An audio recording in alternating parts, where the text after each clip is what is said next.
નમસ્કાર વિદ્યાર્થી મિત્રો, લિબર્ટી સ્કૂલ બાબર દ્વારા આયોજિત ઓનલાઈન ક્લાસમાં આપ સૌનું સ્વાગત છે. ચલો તો વિદ્યાર્થી મિત્રો, આજે આપણે ધોરણ 12 તત્વજ્ઞાનમાં પ્રકરણ નંબર 4 નિરુપાધિક સંવિધાન. વિદ્યાર્થી મિત્રો, આ નિરુપાધિક સંવિધાનમાં નિરુપાધિક વિધાન વિશે આપણે છેલ્લે સમજ્યા. નિરુપાધિક વિધાન જે સમજ્યા એ 4 પ્રકારના વિધાનો છે. એટલે કે આપણે નિરુપાધિક વિધાનના પ્રકાર સમજ્યા. કયા કયા 4 પ્રકારના વિધાનો છે તો યાદ કરો. સર્વદેશી વિધિવાચક વિધાન, બરાબર. બીજું છે સર્વદેશી નિષેધાવાચક વિધાન. કયું? નિષેધાવાચક. એવી જ રીતે એક દેશી વિધિવાચક વિધાન અને બીજું છે એક દેશી નિષેધાવાચક વિધાન. તો વિદ્યાર્થી મિત્રો, આ 4 વિધાનના પ્રકારો છે અને એના સામે સર્વદેશી વિધિવાચક માટે હા, નિષેધાવાચક માટે ના, એક દેશી માટે વિધિવાચક માટે હ અને ન.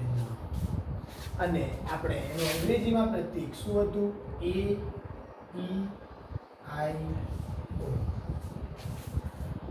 સર્વ ઉદ્દેશ્ય પદ વત્તા વિધેય પદ છે. સર્વ ઉદ્દેશ્ય પદ વત્તા વિધેય પદ નથી.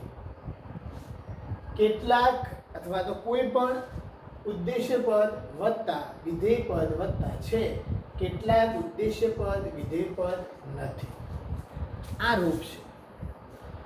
તો હવે વિદ્યાર્થી મિત્રો, આજે આપણે નિરુપાધિક વિધાનમાં આવતા પદોની વ્યાપ્તિ સમજીએ. નિરુપાધિક વિધાનમાં આવતા પદોની વ્યાપ્તિ સમજીએ. શું છે? તો નિરુપાધિક વિધાનમાં આવતું જે ઉદ્દેશ્ય પદ છે. કયું પદ? ઉદ્દેશ્ય. શું છે ઉદ્દેશ્ય પદ? જેના વિશે માહિતી આપવામાં આવેલી છે એ. અને વિધેય પદ શું છે?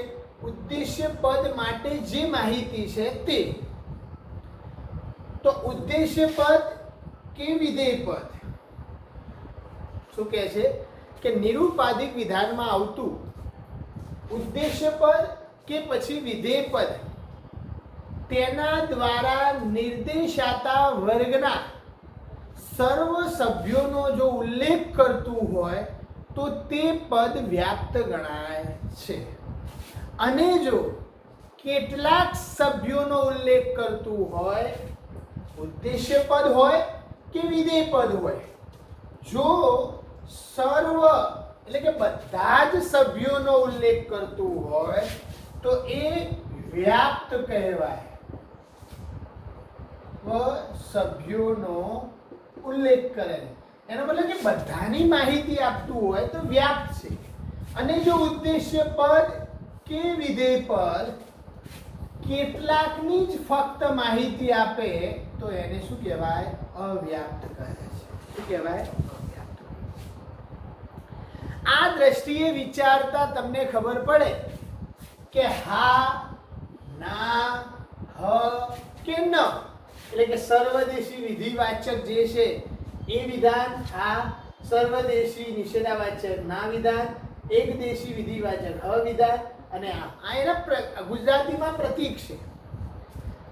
આ વિધાનોનો ઉદ્દેશ્ય પદ અને વિધેય પદની વ્યાપ્તિ અંગે જે નિર્ણય આવે છે તે તમને કોષ્ટક દ્વારા સમજાવવામાં આવ્યું છે.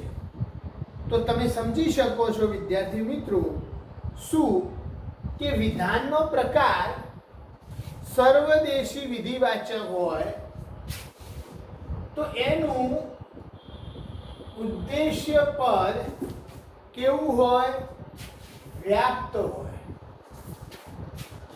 બરાબર. એવી જ રીતે સર્વદેશી નિષેધાવાચક હોય તો પણ સર્વ સભ્યોની વાત આવે એટલે ઉદ્દેશ્ય પદ કેવો હોય? વ્યાપ્ત હોય. એક દેશીની વાત આવે એટલે કેટલાકની આવે એટલે એનો ઉદ્દેશ્ય પદ કેવો હોય? અવ્યાપ્ત હોય. અને એક દેશી કેટલાકની વાત આવે એટલે એનો ઉદ્દેશ્ય પદ કેવો હોય? અવ્યાપ્ત. ઓકે વિદ્યાર્થી મિત્રો, પરંતુ વિધેય પદમાં અહીં શું કીધું? ઉદ્દેશ્ય કે વિધેય કેટલાક હોય તો અવ્યાપ્ત આવે અને કેટલાક સભ્યોનો ઉલ્લેખ કરતું હોય તો અવ્યાપ્ત ગણી શકાય. પણ શાના માટે? કોઈ બી તો વિધેય પદ સર્વદેશી વિધિવાચક હોય કે સર્વ માણસો ખરાબ છે, તો ખરાબ જે છે એ વ્યાપ્ત નથી, એ અવ્યાપ્ત છે. એટલે વિધેય પદ જે છે કેવું છે? અવ્યાપ્ત છે. એવી જ રીતે સર્વદેશી નિષેધાવાચક, બરાબર, તો એમાં વિધેય પદ કેવું છે? વ્યાપ્ત છે. એવી જ રીતે એક દેશી વિધિવાચક તો કેવું છે? અવ્યાપ્ત છે વિધેય પદ. અને નેગેટિવ નિષેધાવાચક આવે તો વ્યાપ્ત છે. તો વિદ્યાર્થી મિત્રો, આ કોષ્ટકના આધારે તમે સમજી શકો છો કે ઉદ્દેશ્ય પદ સર્વદેશી વિધાનોમાં હંમેશા કેવું હોય? વ્યાપ્ત. અને એક દેશી વિધાનોમાં હંમેશા કેવું હોય? અવ્યાપ્ત. કોણ? ઉદ્દેશ્ય પદ સર્વદેશીમાં હંમેશા વ્યાપ્ત હોય અને ઉદ્દેશ્ય પદ એક દેશીમાં હંમેશા કેવું હોય? અવ્યાપ્ત હોય. જ્યારે વિધેય પદ નિષેધાવાચકમાં ચાહે સર્વદેશી હોય કે પછી એક દેશી હોય, પણ નિષેધાવાચક આવે એમાં વ્યાપ્ત હોય અને વિધિવાચકના હંમેશા કેવું હોય?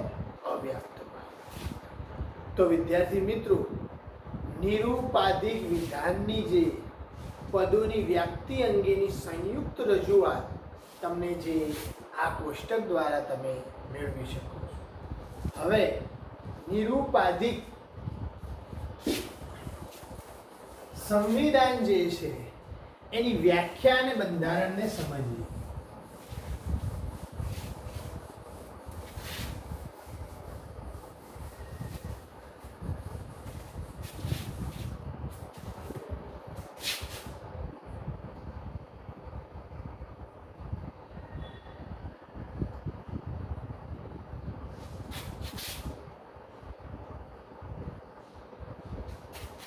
સંવિધાનની વ્યાખ્યા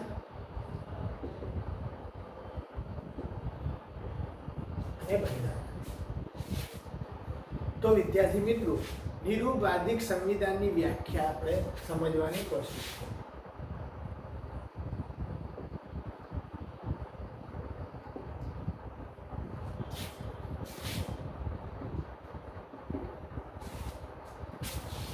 શું છે અને પછી આપણે એનું બંધારણ સમજીશું. નિરૂપાધિક સંવિધાન એ સંવિધાનનો એક પ્રકાર છે.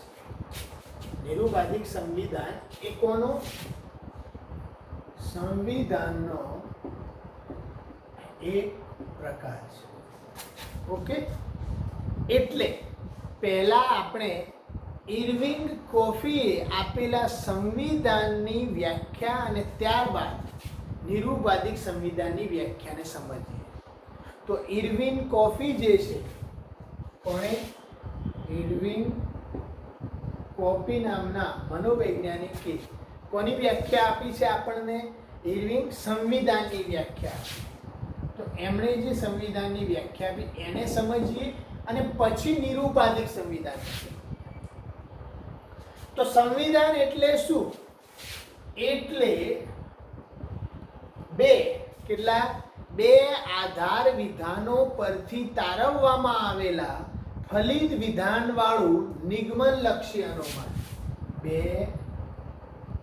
આધાર વિધાનો પરથી બે આધાર વિધાનો પરથી તારવવામાં આવેલા ફલિત વિધાનવાળું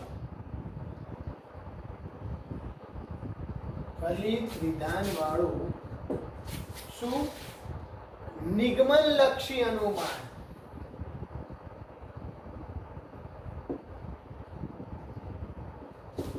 શું કહેવાય? સંવિધાન કહેવાય છે. વિદ્યાર્થી મિત્રો, વ્યાખ્યા શું છે સંવિધાનની? કોણે આપી? ઇર્વિંગ કોપીએ. એટલે કે બે આધાર વિધાનો આપેલા હોય એના પરથી જે ફલિત વિધાન તારવવામાં આવે છે એ નિગમનલક્ષી અનુમાનને શું કહેવાય? સંવિધાન. એટલે કે આ સંવિધાનની જે વ્યાખ્યાનું આપણે જો વિશ્લેષણ કરીએ અને એના અંદર ત્રણ બાબતો સ્પષ્ટ થાય. શું? આનું વિશ્લેષણ કરો વ્યાખ્યાનું તો ત્રણ બાબત સ્પષ્ટ થાય વ્યાખ્યામાં. પહેલી બાબત કે સંવિધાન નિગમનલક્ષી અનુમાન છે. સંવિધાન નિગમનલક્ષી અનુમાન છે. બીજું શું સાબિત થયું? વિશ્લેષણ નીકળે આમાંથી. બીજું શું વિશ્લેષણ નીકળે કે બે અને માત્ર બે આધાર વિધાનો જ હોય.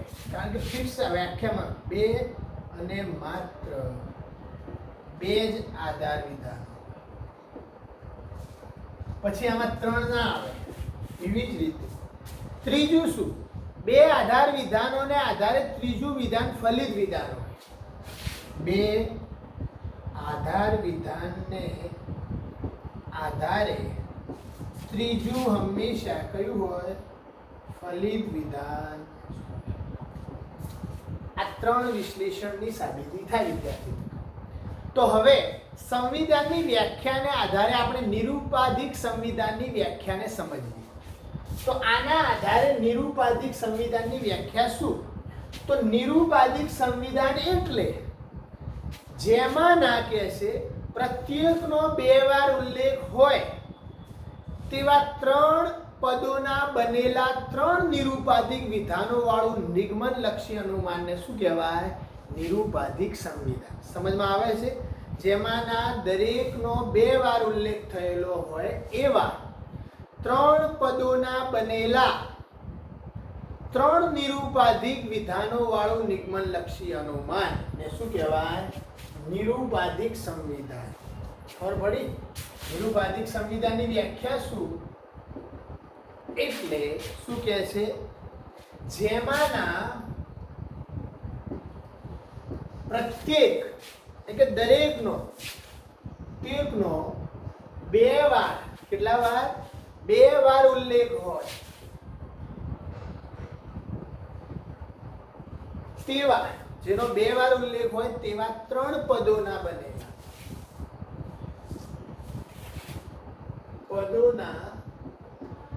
બનેલા ત્રણ નિરૂપાધિક વિધાનો વાળું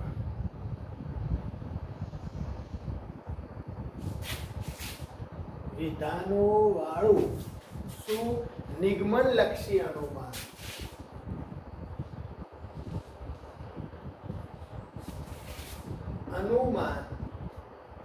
શું કહેવાય છે? નિરૂપાધિક સંવિધાન. તો નિરૂપાધિક સંવિધાન જે છે એ વ્યાખ્યાનું વિશ્લેષણ કરીએ તો એનું શું વિશ્લેષણ જોવા મળે? તો એનું વિશ્લેષણ કોઈ પણ નિરૂપાધિક સંવિધાનમાં પહેલું કે ત્રણ નિરૂપાધિક વિધાન હોય. કેવા હોય? નિરૂપાધિક વિધાન કેટલા હોય? ત્રણ હોય. આ એક વિશ્લેષણ. બીજું શું? નિરૂપાધિકમાં ત્રણ નિરૂપાધિક વિધાનો વચ્ચે ત્રણ અને માત્ર ત્રણ જ પદો હોય.